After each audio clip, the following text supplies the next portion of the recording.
strategist, former senior advisor to the Harris and Biden presidential campaigns, Adrian Elrod, and former Republican Speaker pro tem, Patrick McHenry. My favorite title, sir. It's nice to see you. Thanks for coming back. Former is my favorite.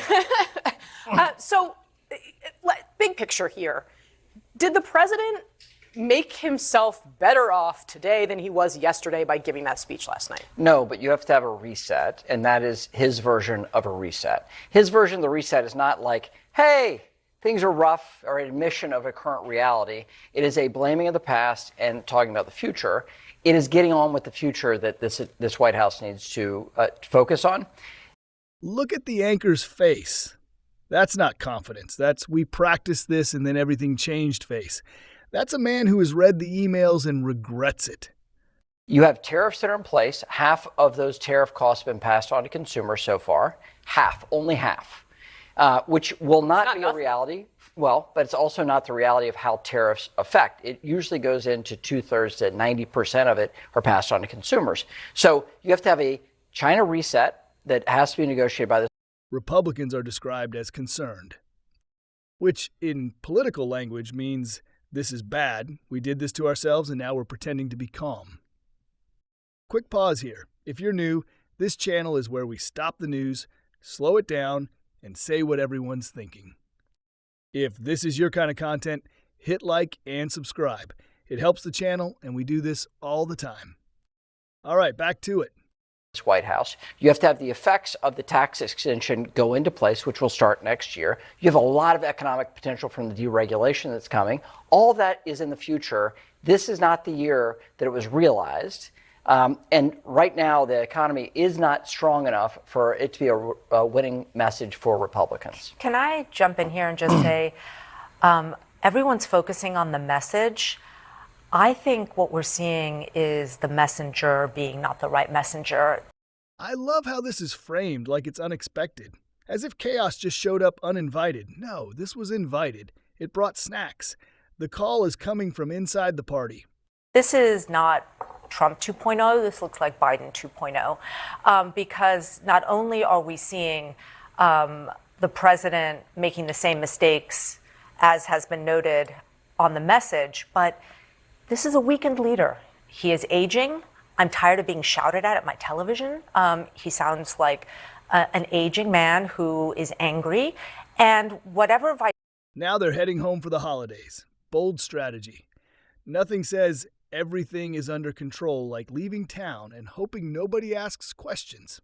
Vitality and ability he had to connect with people looks to be very, very quickly dissipating. And so what you're seeing, I think, is a replay of what happened to Joe Biden happening to Donald Trump. So one thing that I found interesting about the speech last night, right, is Donald Trump has dominated our national political life for what, a decade at least, right? The Trump era. Almost a decade. Okay. Imagine explaining this at Christmas dinner. Someone asks how work is going and you just say, let's talk about something else, and immediately change the subject.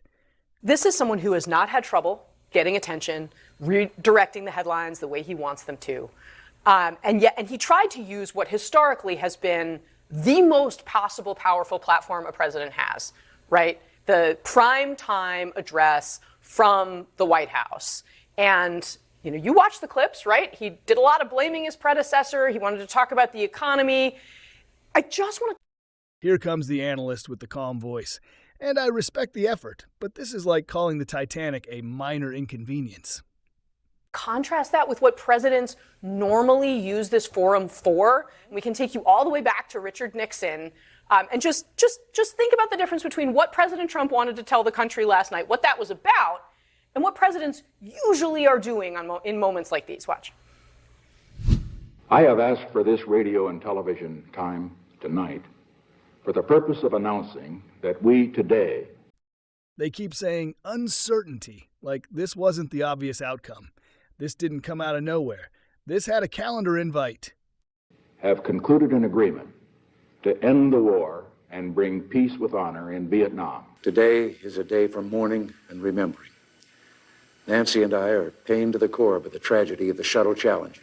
On my orders, the United States military has begun strikes against al-Qaeda terrorist training camps and military installations of the Taliban regime in Afghanistan. Tonight, I can report to the American people and to the world that the United States has conducted.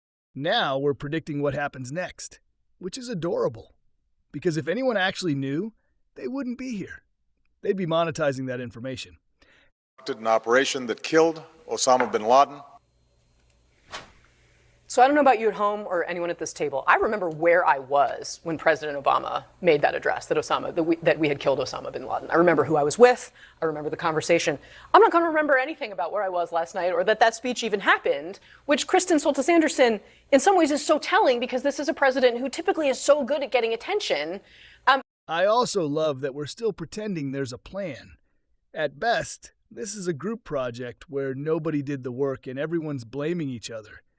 It does in some ways underscore this feeling that, he's pretty well on the road to being a lame duck. Yeah, it felt last night like a State of the Union on 1.5 speed, like how you can listen to a podcast a little bit faster. I hear the kids do that. It didn't feel... I'm too old for that. It didn't feel special in any way. It felt like a reiteration of a message that was ultimately not that surprising.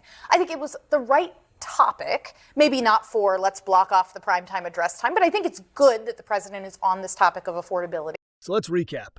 Everyone's stressed, nobody's in charge, and CNN just secured days of content. If you enjoyed this breakdown, like the video and subscribe for more. It helps a lot, and there's plenty more chaos to react to. Thanks for watching, and good luck to anyone explaining this at family dinner. I think there has been a lot of criticism, and justifiably so, that is he focused on the wrong issues? Is there too much focus on the ballroom, on, the grievances, X, Y, and Z?